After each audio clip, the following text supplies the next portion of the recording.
Chers frères et sœurs en Christ, soyez les bienvenus à la méditation de la parole de Dieu de ce 23e dimanche du temps ordinaire de l'année B. Dans l'évangile d'aujourd'hui, Jésus se trouve dans un territoire païen appelé Décapolis, ce qui voudrait dire en grec Dieu-ville, situé à la frontière d'Israël. Il est venu pour dissoudre les frontières entre les hommes, entre les Juifs et les païens. Et effectivement, se trouvant là, on lui présente un sourd muet. Le sourd est muet, il est muet parce qu'il n'a jamais entendu parler. Aujourd'hui, il y a des procédés pour rendre les muets, pour faire parler les muets.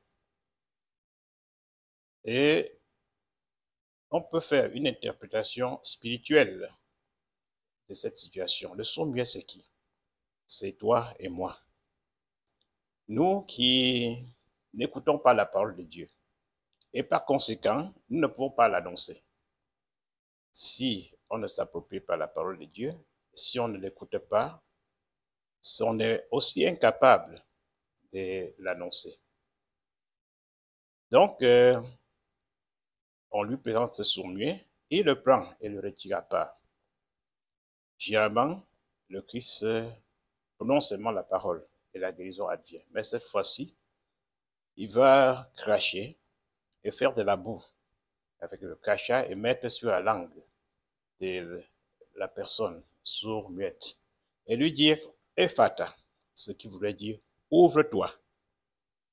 Ce geste, l'Église primitive l'a récupéré comme une étape pour recevoir le baptême, une étape du catéchuménat. Ephata, ouvre-toi. Ouvre-toi voudrait dire ouvre tes sens.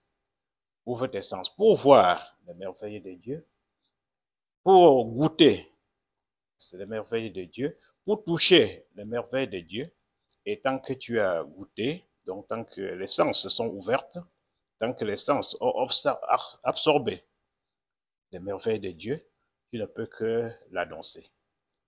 Donc, c'est à nous que le Christ voudrait ouvrir nos oreilles, ouvrir nos yeux, ouvrir pour que nous voyions, pour que nous découvrions. Et cela, pour que nous comprenions sa parole.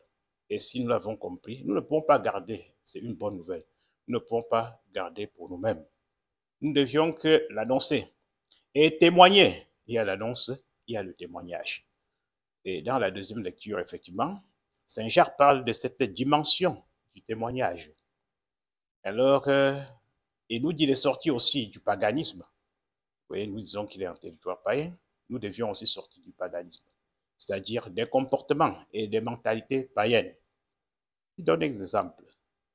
Supposez que vous êtes en pleine assemblée et qu'un homme arrive avec des vêtements ruisselants, des vêtements scintillants, avec la bague au doigt.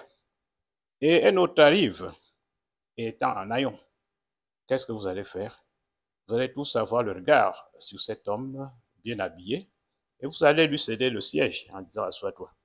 Alors que l'autre, vous allez dire tu peux même t'asseoir sur les escaliers. Pourquoi renverser? Alors que Dieu ne fait pas de différence entre les hommes.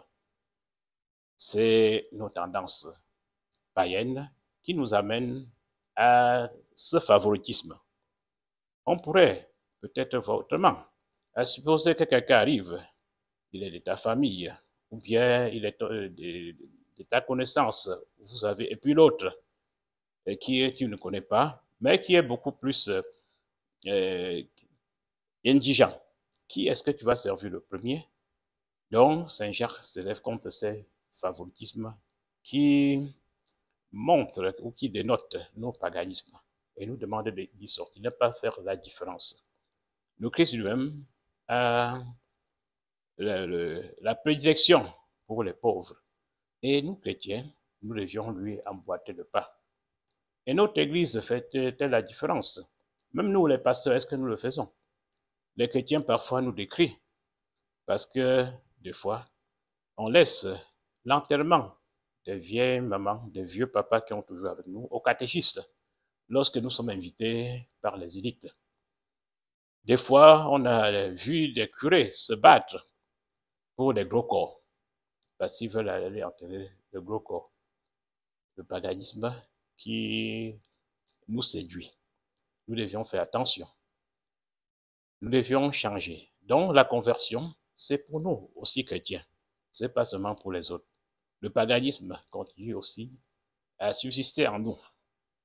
Et le prophète Isaïe nous dit, prenez courage.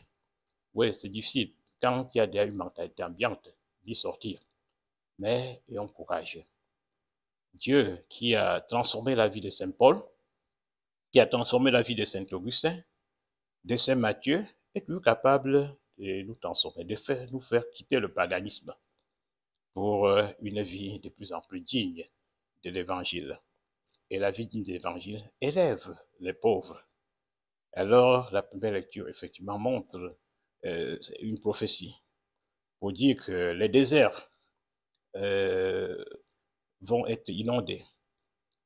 La steppe va devenir la prairie et tout va changer. Pour dire que si nous collaborons à faire disparaître le paganisme en nous, ce sera une transformation. Tout doit devenir un habitacle de vertu. Nous prions que le royaume de Dieu arrive, mais cela ne peut pas arriver sans nous. Cela arrivera lorsque nous ferons disparaître le paganisme en nous. Nous vous remercions et vous donnons rendez-vous pour dimanche prochain.